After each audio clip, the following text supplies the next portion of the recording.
Halo guys, kembali lagi di channel Game Kingshot, di mana channel ini membahas seputaran game Kingshot. Yang pemain baru atau yang belum ngerti cara bermain game ini, kamu sudah menonton video yang tepat. Nah, di video kali ini aku akan membahas cara membaca statistik. Sebelum masuk ke pembahasan utamanya, di sini aku mau merekomendasikan Lootbar GG. Lootbar ini suatu website top up internasional yang dapat top up banyak game dengan harga yang terjangkau. Ada beberapa game yang dapat kalian top up di sini, terutama game Kingshot.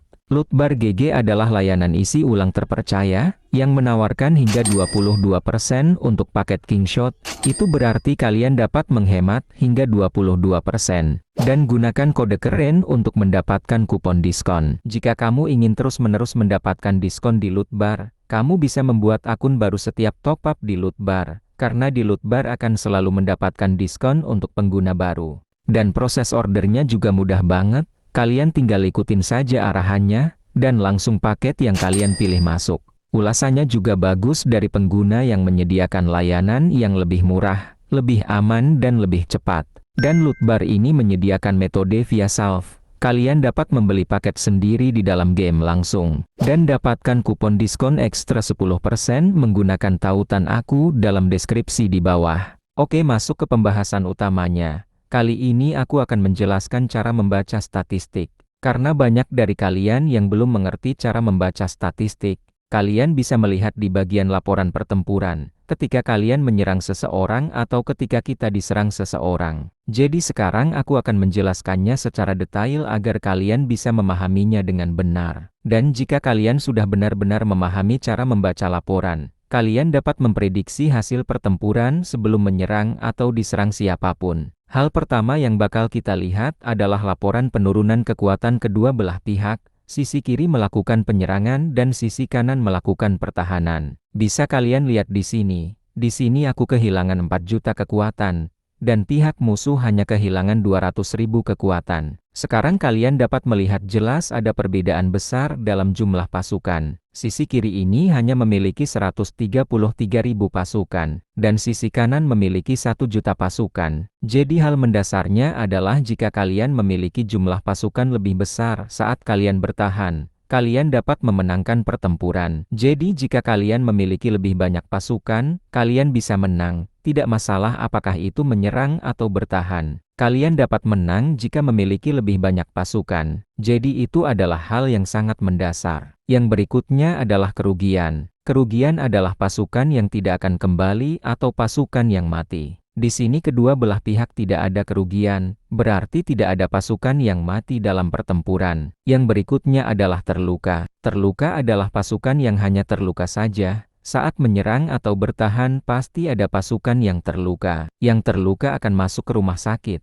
Tapi jika rumah sakit kalian penuh, sudah mencapai kapasitas maksimum, pasukan kalian bisa langsung mati karena tidak mendapatkan ruang penyembuhan. Lalu yang berikutnya ada cedera ringan. Cedera ringan berarti pasukan kalian dapat bertarung lagi, mereka tidak terluka parah. Dan yang terakhir adalah survivor. Survivor berarti mereka yang selamat. Dan ketika kalian memenangkan pertempuran apapun, kalian pasti mendapatkan survivor yang tersisa. Dan ketika kalian kalah dalam pertempuran apapun, kalian tidak mendapatkan survivor yang tersisa atau survivor kalian sedikit. Kalian bisa lihat di sini, sisi kiri kalah dalam pertempuran, jadi sisi kiri tidak mendapatkan survivor yang tersisa. Dan sisi kanan memenangkan pertempuran, jadi mereka mendapatkan survivor yang tersisa. Oke, sekarang yang kita bahas adalah sumber bonus. Jika kalian adalah pemimpin rally atau yang membuka rally, kalian akan memberikan bonus ke semua orang yang bergabung dengan rally. Jadi dalam kasus rally, pemimpin rally akan menjadi anggota bonus di sini. Tapi berbeda saat bertahan di garnisun. Saat bertahan di garnisun yang menjadi anggota bonusnya adalah orang terkuat yang ada di garnisun. Jika pemimpin garnisun bukan yang terkuat, maka pemimpin garnisun bukanlah anggota bonus. Jadi saat bertahan di garnisun, orang yang memiliki perlengkapan terkuatlah yang akan menjadi anggota bonus, dan yang terkuat akan otomatis terlihat di sini. Kalian dapat mengklik tanda seru yang ada di pojok kanan atas. Kalian bisa lihat di sini. Sumber bonus penyerang adalah orang yang membuka rally dan sumber bonus bertahan adalah orang terkuat dari segi pahlawan, perlengkapan, dan teknologi tempur. Jadi sekarang kalian bisa mengerti apa itu sumber bonus. Berikutnya cara membandingkan perlengkapan gear gubernur dan jimat gubernur. Ini sedikit rumit, jadi dengarkan baik-baik. Sebelum menjelaskan ini, aku ingin memberitahu kalian satu hal lagi. Kalian bisa lihat di sini. Kita bisa periksa di bagian ini. Kalian harus ingat pola ini. Aku menggambarkan segitiga di sini. Untuk apa segitiga ini, Bang? Ingat guys, infanteri selalu memberikan damage terbesar kepada kavaleri. Dan kavaleri memberikan damage terbesar kepada pemanah. Dan pemanah selalu memberikan damage terbesar ke infanteri. Tapi bukan berarti infanteri tidak memberikan damage kepada infanteri lainnya. Infanteri juga memberikan damage ke infanteri lainnya. Tapi damage-nya tidak terlalu tinggi, infanteri hanya memberikan damage tertingginya hanya kepada kavaleri. Demikian juga pada pemanah. Pemanah juga memberikan damage kepada pemanah lainnya, tetapi kebanyakan pemanah hanya memberikan damage terbesarnya hanya kepada infanteri. Begitupun dengan kavaleri, kavaleri juga tetap memberikan damage kepada kavaleri lainnya, tetapi kavaleri hanya memberikan damage terbesarnya hanya kepada pemanah. Jadi sampai sini kalian bisa paham. Jika kalian ingin membandingkan infanteri sebagai penyerang, kalian harus membandingkan dengan kavaleri musuh sebagai bertahan. Dan ingat satu hal lagi, serangan adalah counternya pertahanan, dan letalitas adalah counternya nyawa. Oke, sekarang kita lihat laporannya lagi. Bisa kalian lihat di sini, ketika kalian ingin membandingkan gear kavaleri yang ini, kalian tidak bisa membandingkan gear ini dengan yang ini. Jika kalian membandingkannya seperti ini, sebenarnya itu salah. Karena kavaleri tidak bertarung dengan kavaleri lainnya, ketika kalian posisi menyerang, kavaleri akan memberikan damage terbesar kepada pemanah musuh. Contoh di sini kalian dapat melihat statistik gear infanteri, di sini serangannya adalah 74%. Jadi kalian harus melihat kavaleri musuh, kita lihat di sini. Karena sisi kanan posisi bertahan, jadi kita lihat di bagian pertahanan kavalerinya, di sini statistiknya adalah 72%. Kalian dapat membandingkannya seperti ini, jadi kalian bisa tahu statistik mana yang lebih kuat. Jadi perbedaannya hanya beda tipis. Serangan infanteri sisi kiri hanya 74% dan pertahanan kavaleri sisi kanan 72%, itu perbedaan yang sangat tipis. Oke, selanjutnya kita bandingkan serangan pemanahnya, bisa kalian lihat di sini. Serangan pemanahnya hanya 66%. Lalu kita bandingkan dengan pertahanan infanteri musuh. Di sini pertahanan infanteri musuh adalah 72%.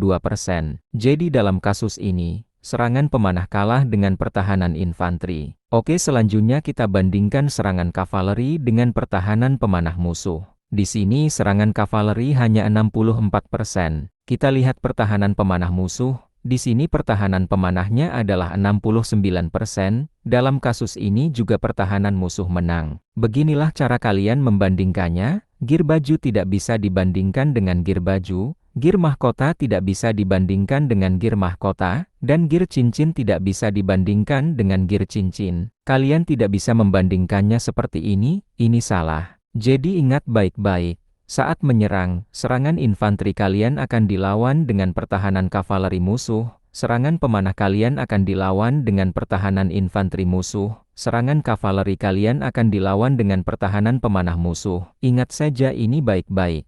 Dan kalian bisa melakukan hal yang sama dengan perbandingan hero. Kalian tidak bisa membandingkan hero infanteri kalian dengan infanteri musuh. Ini salah. Kalian tidak bisa membandingkan hero pemanah kalian dengan hero pemanah musuh.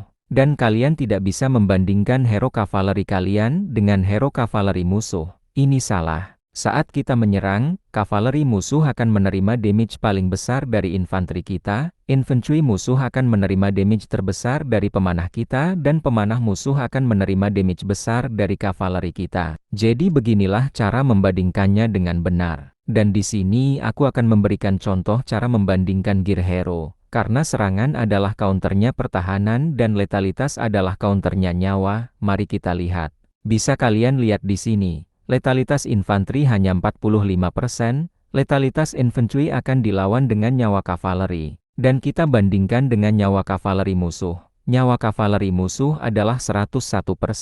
Jadi dalam kasus ini kavaleri musuh adalah pemenangnya. Dan kita bisa lihat letalitas pemanah kita, karena di sini kita posisi menyerang. Bisa kalian lihat di sini letalitas pemanah kita hanya memiliki 90%. Lalu kita bandingkan dengan nyawa infanteri musuh. Di sini nyawa infanteri musuh adalah 124%, jadi dalam kasus ini juga pihak sisi kiri kalah. Dan yang terakhir kita lihat letalitas kavaleri kita. Di sini letalitas kavaleri kita adalah 55%. Sekarang kita bandingkan dengan nyawa pemanah musuh. Di sini nyawa pemanah musuh adalah 101%, dalam kasus ini juga pihak sisi kiri kalah. Beginilah cara kalian membandingkan semuanya satu persatu dan kalian harus memahami pihak mana yang lebih kuat. Tapi jika kedua pihak memiliki perlengkapan yang sama, kita tidak bisa membandingkannya dari segi hero, maka kita harus turun untuk memeriksa kekuatan pasukan. Jika kalian memiliki jumlah pasukan yang lebih besar dalam hal menyerang atau bertahan, kalian akan menang. Dan itu tergantung pada level pasukan kalian juga. Sisi kiri memiliki pasukan True Gold level 4, tapi jumlah pasukannya hanya 44.000 setiap pasukannya. Dan sisi kanan memiliki rata-rata pasukan True Gold 2 dan 3, tapi mereka memiliki banyak pasukan. Dari sini sudah jelas, sisi kiri tidak akan menang. Dan jika kita geser lagi ke bawah, kita akan melihat bonus statistik. Jadi dalam kasus menyerang kalian hanya menghitung serangan dan letalitas kalian, dalam kasus bertahan kalian hanya menghitung pertahanan dan nyawa kalian. Dalam kasus bertahan, bukan berarti kalian tidak menyerang lawan, kalian juga menyerang lawan tapi serangannya tidak terlalu tinggi. Dan saat menyerang kalian harus mempertimbangkan serangan dan letalitas kalian. Jadi hal pertama yang paling utama, kalian tidak dapat membandingkan serangan infanteri dengan serangan infanteri. Kalian tidak dapat membandingkan pertahanan infanteri dengan pertahanan infanteri. Jadi cara ini sebenarnya salah. Jadi aku akan menjelaskan cara membandingkannya dengan benar. Sisi kiri adalah penyerang dan sisi kanan adalah bertahan. Jadi saat kita memeriksa sisi kiri, kita akan memeriksa serangan dan letalitasnya. Dan saat memeriksa sisi kanan, kita akan memeriksa pertahanan dan nyawa mereka. Kita lihat serangan infanteri sisi kiri. Serangannya adalah 519%. Sekarang siapa yang akan terkena serangan infanteri paling besar? Yang menerima serangan infanteri paling besar adalah pertahanan kavaleri. Seperti yang aku katakan, counter dari serangan adalah pertahanan, dan infanteri memberikan damage terbesar kepada kavaleri. Jadi kita harus membandingkan serangan infanteri dengan pertahanan kavaleri. Jadi jelas dalam kasus ini sisi kanan adalah pemenangnya. Dan kita lihat letalitas infanteri adalah 384%. Kita bisa membandingkan letalitas infanteri dengan nyawa kavaleri musuh. Di sini kavaleri musuh adalah 736%, dalam kasus ini juga sama sisi kanan adalah pemenangnya. Lanjut kita periksa bagian serangan kavaleri sisi kiri. Serangan kavalerinya adalah 536%. Kavaleri akan memberikan damage terbesar kepada pemanah. Jadi kita harus bandingkan dengan pertahanan pemanah musuh. Di sini pertahanan pemanah musuh adalah 861%, dalam kasus ini sisi kanan adalah pemenangnya. Dan untuk letalitas kavaleri adalah 349%, kita bandingkan dengan nyawa pemanah. Dalam kasus ini juga sisi kanan adalah pemenangnya. Oke, selanjutnya kita lihat serangan pemanah sisi kiri. Serangan pemanahnya adalah 530%, pemanah akan memberikan damage terbesar kepada infanteri. Jadi kita harus bandingkan serangan pemanah dengan pertahanan infanteri musuh. Dan kita bisa lihat letalitas pemanah sisi kiri, letalitas pemanahnya adalah 445%, kita bandingkan dengan nyawa infanteri musuh. Jadi beginilah cara membandingkannya dengan benar. Dan di pojok kanan atas ada tanda seru. Kalian bisa mengkliknya untuk melihat buff yang digunakan. Untuk buff ini hanya berkontribusi oleh pemimpin rally atau pemimpin garnisun. Jika kalian adalah anggota rally atau anggota garnisun, kalian tidak perlu menggunakan buff. Dan buff ini bisa digunakan untuk serangan solo. Oke, kurang lebih kayak gitu aja penjelasannya. Sampai sini dulu video kita hari ini. Seperti biasa yang mau tanya-tanya tentang game ini, kalian bisa langsung aja join grup komunitas aku di WhatsApp. Di sana kalian bebas tanya-tanya, ngobrol santai dan sharing tentang game ini. Jangan lupa like, subscribe dan nyalakan lonceng notifikasinya agar tidak ketinggalan info lainnya.